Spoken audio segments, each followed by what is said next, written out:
One of the funniest little details in this entire saga of people protesting at the homes of not only Supreme Court justices, but also Republican senators is that Republican Senator Susan Collins from Maine decided to call the police because there was chalk writing on the sidewalk outside of her house. This is like the epitome of the triggered snowflake. And I am sensitive to others being sensitive about protests at their homes. And we had a very good conversation on the show yesterday with Coleman Hughes about it. But the police over chalk, when you supposedly are a defender of speech,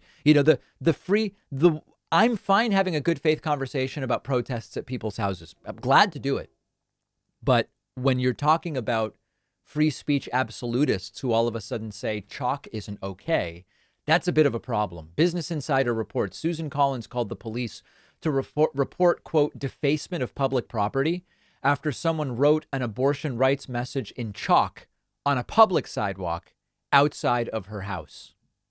Republican Senator Susan Collins of Maine, one of just two nominally pro-choice Republicans in the Senate, called the police Saturday night because of an abortion rights message written in chalk in front of her house in Bangor, Maine.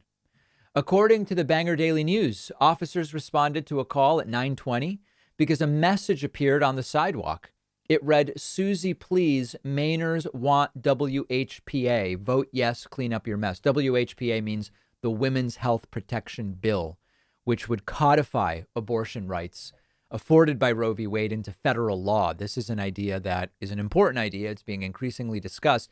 Well, okay, the Supreme Court can overturn Roe v. Wade by legal precedent, but if we codify abortion rights into federal law, it overrides and supersedes that. The message was not overtly threatening, said Wade Betters, a spokesperson for the police department.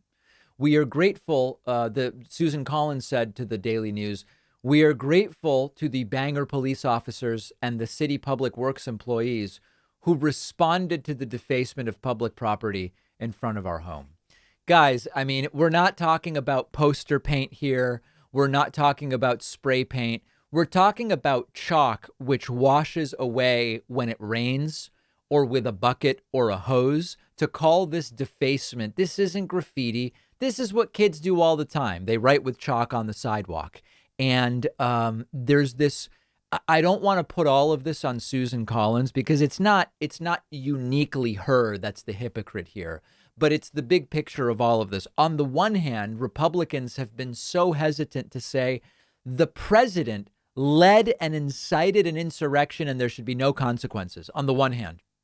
And then on the other hand, someone wrote with chalk, call the cops. It's one of these. The message here is a message of authoritarianism, of shutting down public speech and protest. Throwing things at a senator, of course not. Absolutely not.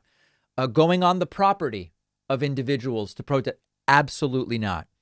Whatever else. No.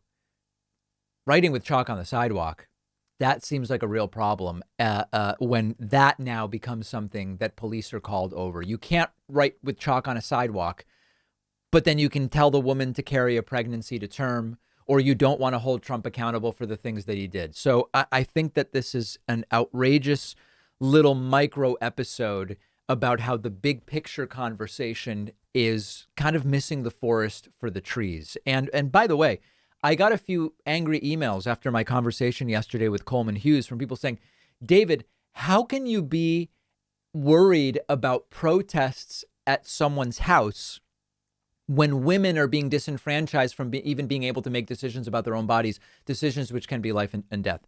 They're two separate situations.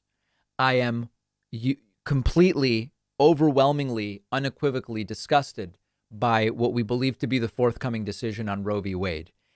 And I also think there's a good faith discussion to be had about protesting at the houses of Supreme Court justices. It's okay to be able to discuss the two things separately. And a handful of people or so, maybe more like a dozen, didn't like that we were even having the discussion. And by the way, I also have a problem with that.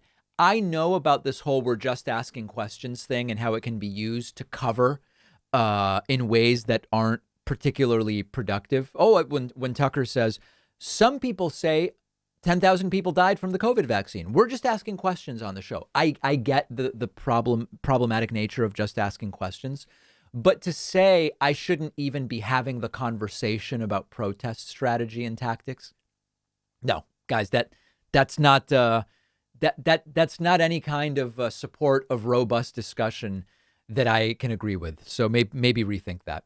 We will have more on all of these stories on the David Pakman Show Instagram, which you can find at David Pakman Show. And if you want to see me with a big black and white animal, was it a cow or was it a zebra? Many people are asking what exactly was the animal I was pictured with. Follow me on my personal Instagram at david.pakman. We'll take a quick break and be right back.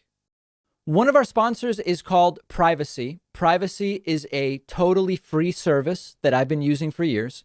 Privacy lets me create virtual payment cards with one click, and when I use the virtual card, the money is taken out of my bank account.